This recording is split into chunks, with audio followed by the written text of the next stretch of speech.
of the economic hitman.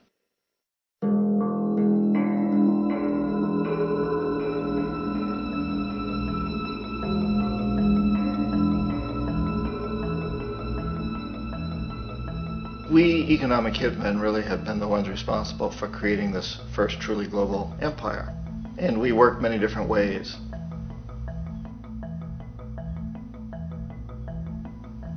But perhaps the most common is that we will identify a country that has resources our corporations covet, like oil, and then arrange a huge loan to that country from the World Bank or one of its sister organizations.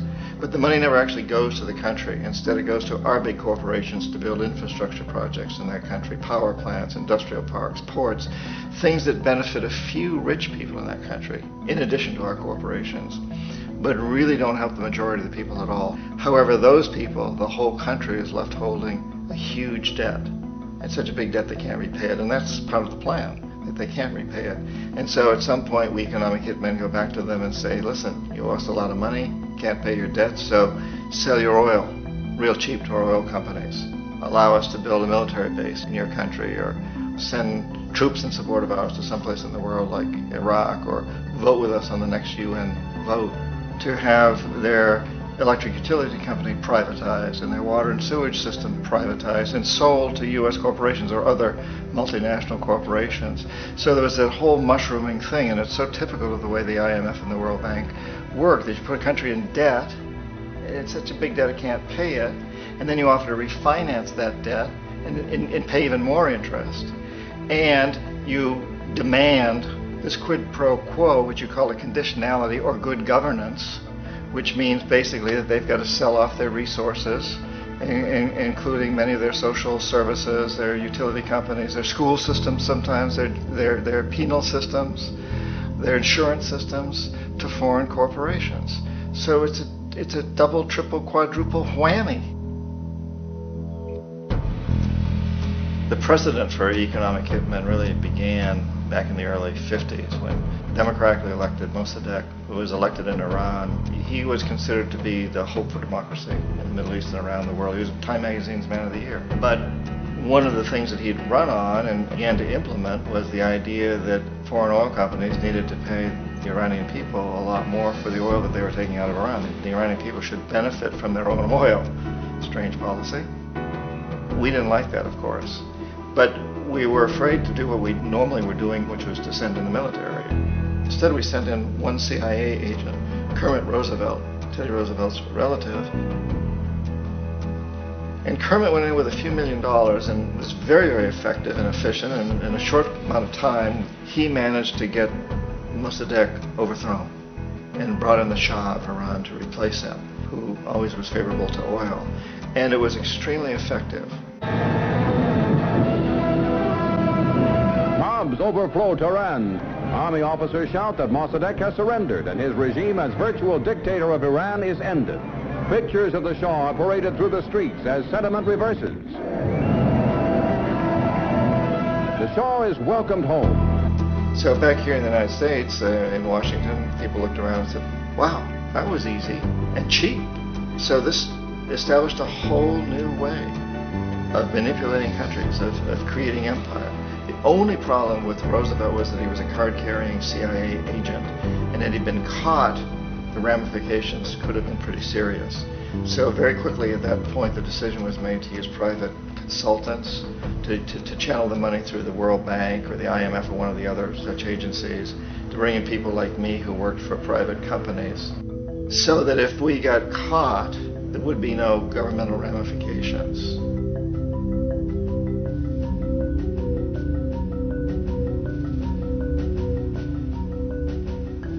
When Arbenz became president of Guatemala, the country was very much under the thumbs of United Fruit Company, the big international corporations. And Arbenz ran on this ticket that says, you know, we want to get the land back to the people. And once he took power, he was implementing policies that would do exactly that, give land rights back to the people. United Fruit didn't like that very much.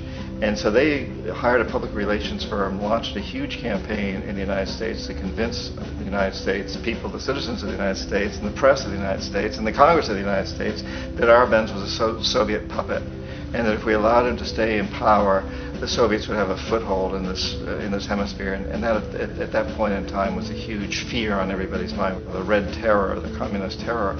And so, to make a long story short, out of this public relations campaign came a commitment on the part of the CIA and the military to take this man out.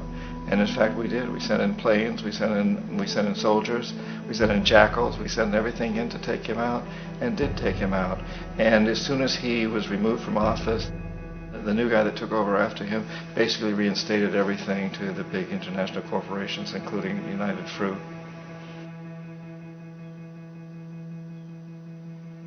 Ecuador for many, many years had been ruled by pro-US dictators, often relatively brutal. Then it was decided that they were going to have a truly democratic election. Jaime Roldos ran for office, and his main goal, he said, as president would be to make sure that Ecuador's resources were used to help the people. And he won, overwhelming, by more votes than anybody had ever won anything in Ecuador. And he began to implement these policies to make sure that the profits from oil went to help the people. Well, we didn't like that in the United States. I was sent down as one of several economic hitmen to change Roldos, to corrupt him, to bring him around, to let him know, okay, you can get very rich, you and your family, if you play our game, but if you continue to try to keep these policies you've promised, you're going to go. He wouldn't listen. He was assassinated. As soon as the plane crashed, the whole area was cordoned off. The only people allowed in were U.S. military from a nearby base and some of the Ecuadorian military. When an investigation was launched, two of the key witnesses died in car accidents before they had a chance to testify.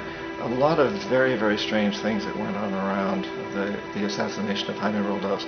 I, like most people who've really looked at this case, have absolutely no doubt that it was an assassination. And of course, in my position as an economic hitman, I was always expecting something to happen to Jaime, whether it be a coup or assassination, I wasn't sure, but that he would be taken down because he was not being corrupted. He would not allow himself to be corrupted the way we wanted to corrupt him. Omar Torrijos, president of Panama, was one of my favorite people. I really, really liked him. He was very charismatic. He was a guy who really wanted to help his country. And when I tried to bribe him or corrupt him, he said, look, John, he called me Juanito. He said, look, Juanito, I don't need the money. What I really need is for my country to be treated fairly. I need for the United States to repay the debts that you owe my people for all the destruction you've done here. I need to be in a position where I can help other Latin American countries win their independence and be free of this terrible presence from the north that you people are exploiting us so badly. I need to have the Panama Canal back in the hands of the Panamanian people. That's what I want. And so, leave me alone. Don't try to bribe me. It was 1981, and in May, Jaime Roldos was assassinated. And Omar was very aware of this. Torrijos got his family together and he said, I'm probably next, but it's okay because I've done what I came here to do. I've renegotiated the canal. The canal will now be in our hands. He just finished negotiating the treaty with Jimmy Carter. In June of that same year, just a couple of months later, he also went down in an airplane crash, which there's no question was executed by CIA-sponsored jackals. Tremendous amount of evidence that one of Torrijos' security guards handed him at the last moment as he was getting on the plane a tape recorder, a small tape recorder that contained a bomb.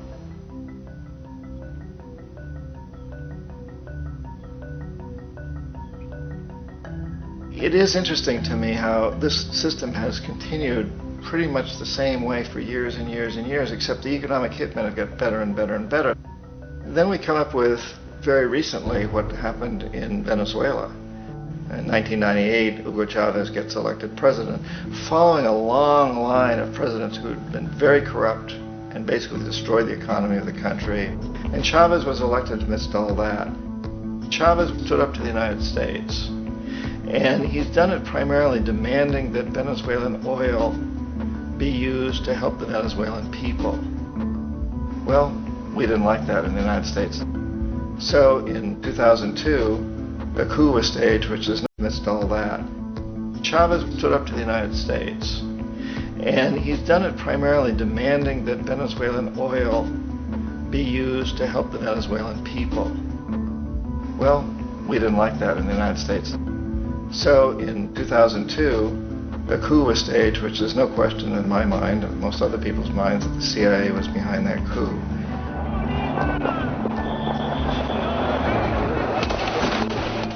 The way that that coup was fomented was very reflective of what Kermit Roosevelt had done in Iran, of paying people to go out into the streets to riot, to protest, to say this Chavez is very unpopular.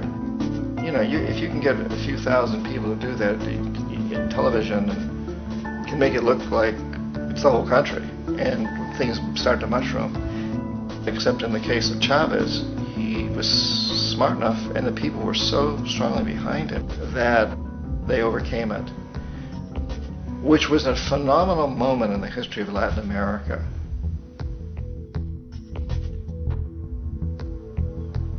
Iraq actually is a perfect example of the way the whole system works. So we economic hitmen are the first line of defense. We go in and we try to corrupt governments and get them to accept these huge loans, which we then use as leverage to basically own them. If we fail, as I failed in Panama with Omar Torrijos and in Ecuador with Jaime Roldos, men who refused to be corrupted, then the second line of defense is we send in the jackals. And the jackals either overthrow governments or they assassinate. And once that happens and a new government comes in, and boy, it's going to toe the line, because the new president knows what will happen if he doesn't. In the case of Iraq, both of those things failed. Economic hitmen were not able to get through to Saddam Hussein. We tried very hard. We tried to get him to accept a deal very similar to what the House of Saud had accepted in Saudi Arabia, but he wouldn't accept it. And so the jackals went in to take him out. They couldn't do it. His security was very good. After all, he had one time worked for the CIA. He'd been hired to assassinate a former president of Iraq and failed, but he knew the system. So in '91, we send in the troops and we take out the Iraqi military. So we assume at that point that Saddam Hussein is going to come around. We could have taken him out, of course, at that time, but we didn't want to. He's the kind of strong man we like. He controls his people. We thought he could control the Kurds and keep the Iranians in their border and keep pumping oil for us. And then once we took out his military, now he's going to come around. So the economic hitmen go back in the 90s without success. If they'd had success, he'd still be running the country. We'd be selling him all the fighter jets he wants and everything else he wants. But they couldn't. They didn't have success. The jackals couldn't take him out again.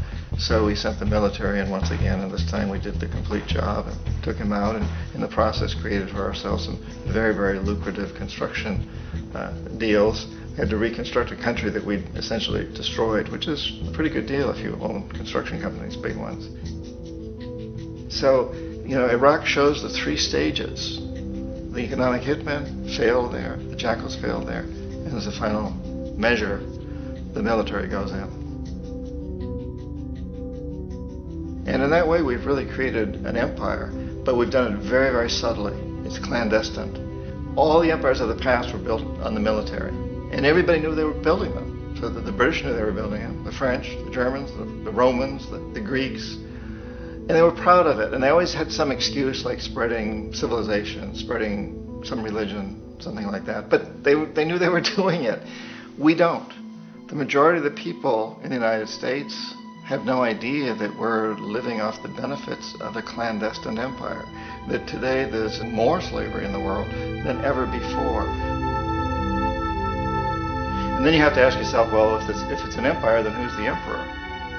Obviously, our presidents of the United States are not emperors. An emperor is someone who's not elected, doesn't serve a limited term, and doesn't report to anyone, essentially. So you can't classify our presidents that way. But we do have what I consider to be the equivalent of the emperor, and it's what I call the corporatocracy. The corporatocracy is this group of individuals who run our biggest corporations, and they really act as the emperor of this empire. They control our media, either through direct ownership or advertising. They control most of our politicians because they finance their campaigns, either through their corporations or through personal contributions that come out of the corporations. They're not elected. They don't serve a limited term. They don't report to anybody. And at the very top of the corporatocracy, you really can't tell whether a person's working for a private corporation or the government because they're always moving back and forth. So, you've got a guy who one moment is the president of a big construction company like Halliburton, and the next moment he's vice president of the United States, or the president who is in the oil business. And this is true whether you've got Democrats or Republicans in the office. You have the moving back and forth through the revolving door. And in a way, our government is invisible a lot of the time, and its policies are carried out by our corporations on one level or another. And then again, the policies of the government are basically forged by the corporatocracy and then presented to the government. They become government policy. So it's an incredibly cozy relationship. This isn't a conspiracy theory type of thing. These people don't have to get together and plot to do things. They all basically work under one primary assumption, and that is that they must maximize profits regardless of the social and environmental costs.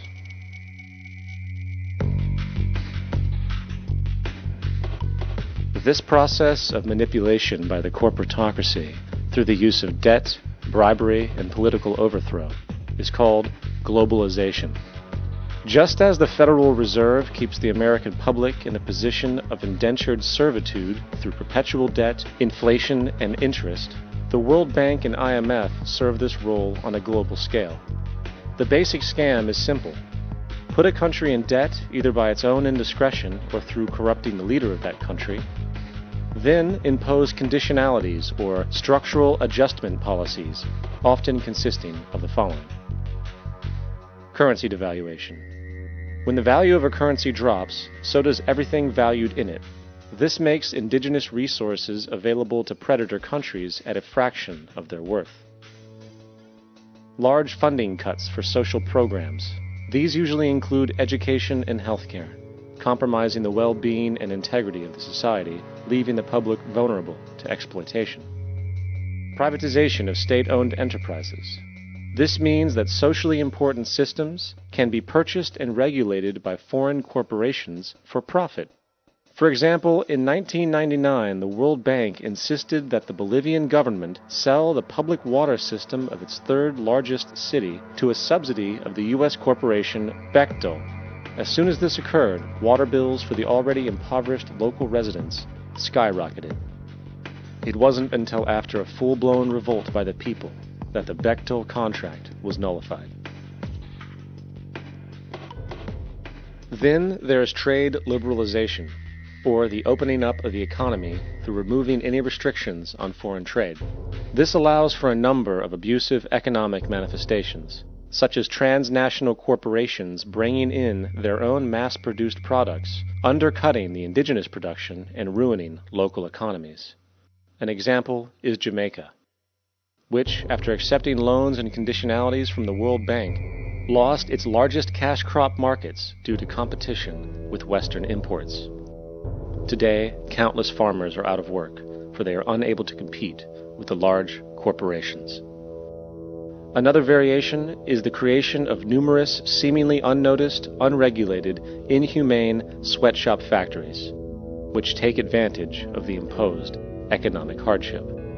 Additionally, due to production deregulation, environmental destruction is perpetual, as a country's resources are often exploited by the indifferent corporations while outputting large amounts of deliberate pollution.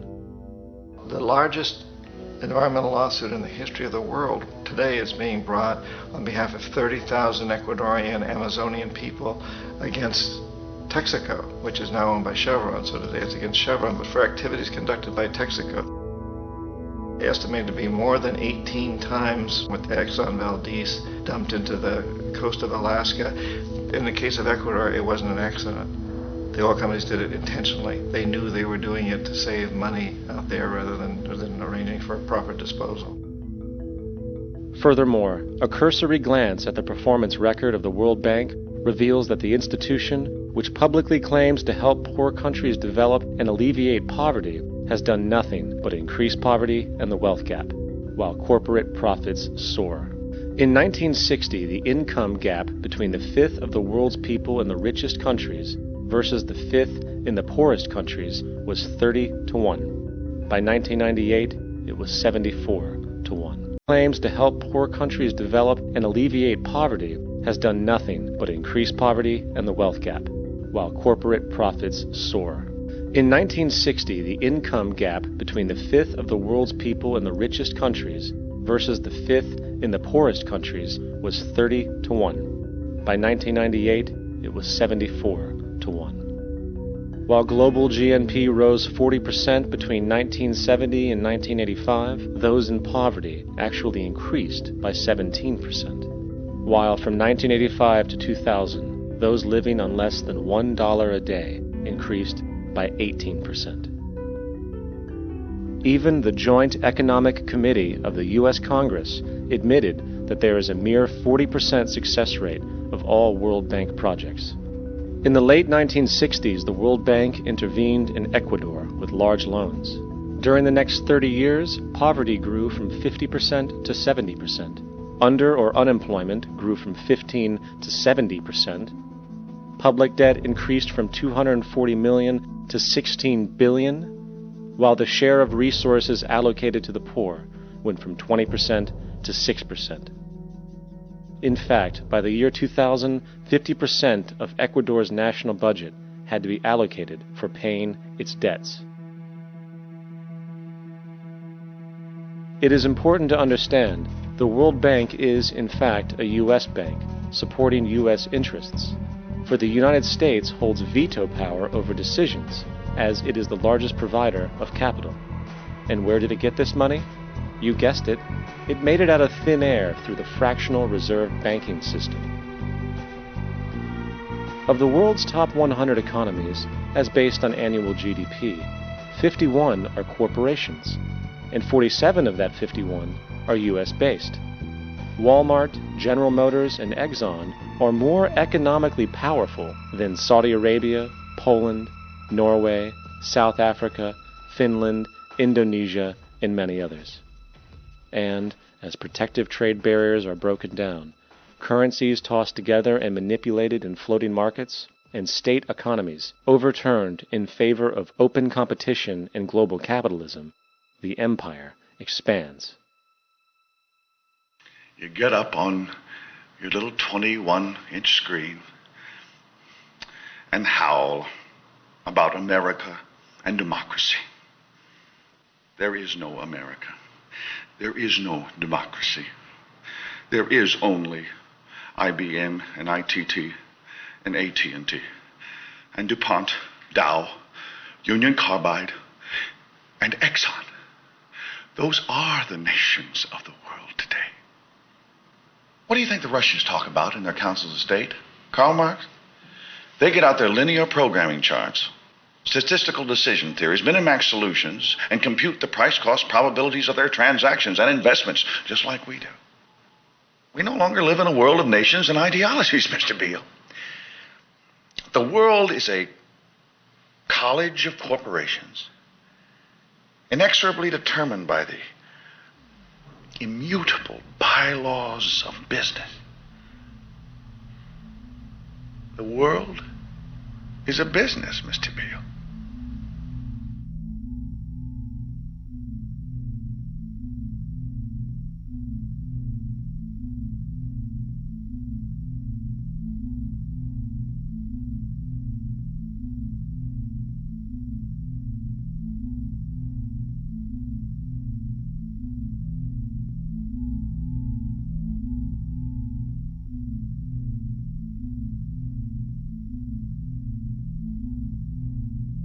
The world is being taken over by a handful of business powers who dominate the natural resources we need to live while controlling the money we need to obtain these resources. The end result will be world monopoly, based not on human life, but financial and corporate power. And as the inequality grows, naturally more and more people are becoming desperate. So the establishment was forced to come up with a new way to deal with anyone who challenges the system. So they gave birth to the terrorist. The term terrorist is an empty distinction, designed for any person or group who chooses to challenge the establishment. This isn't to be confused with the fictional Al-Qaeda, which was actually the name of a computer database for the US-supported Mujahideen in the 1980s.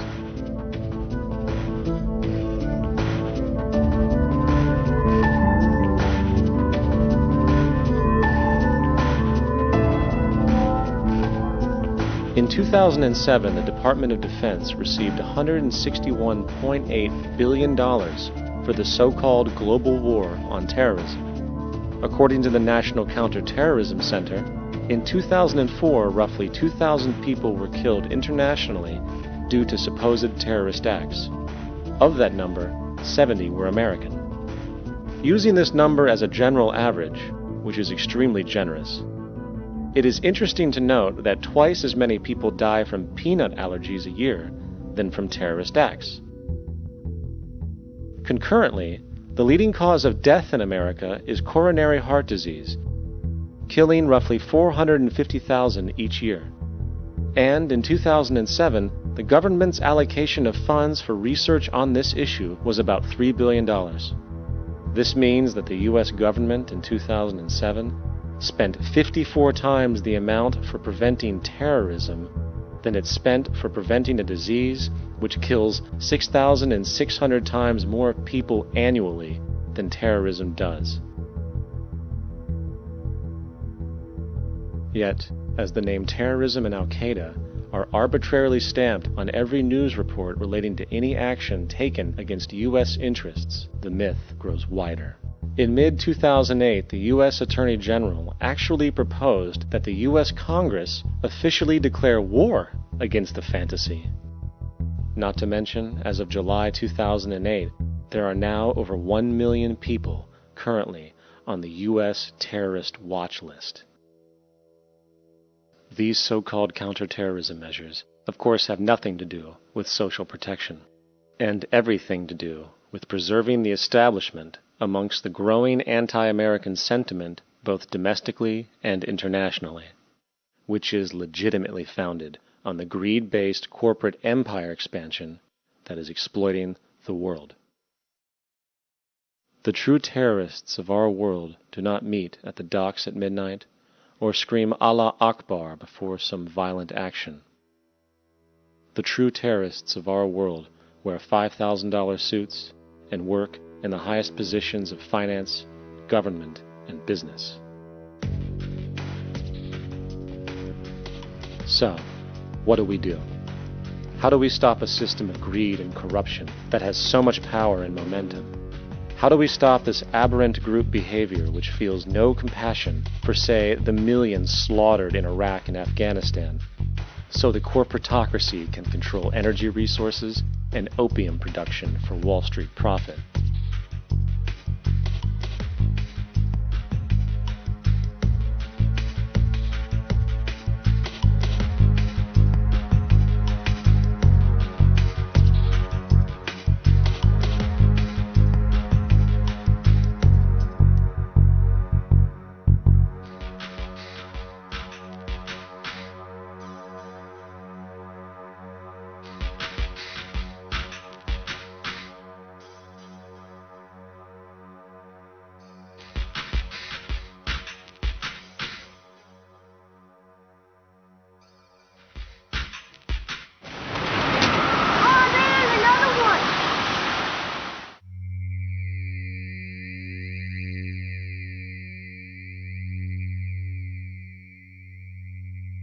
How do we stop a system of greed and corruption that condemns poor populations to sweatshop slavery for the benefit of Madison Avenue?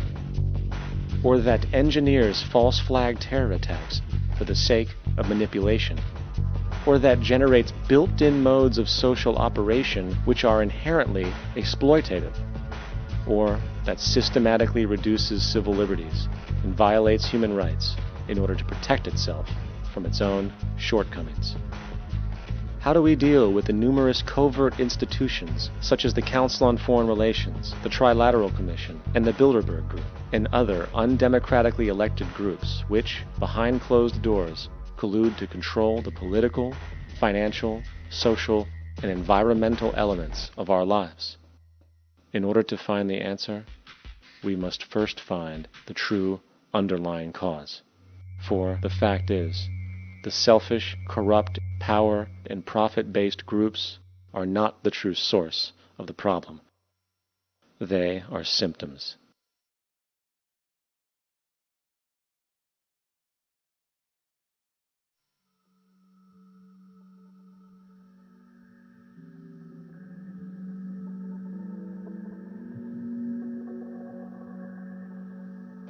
My name is John.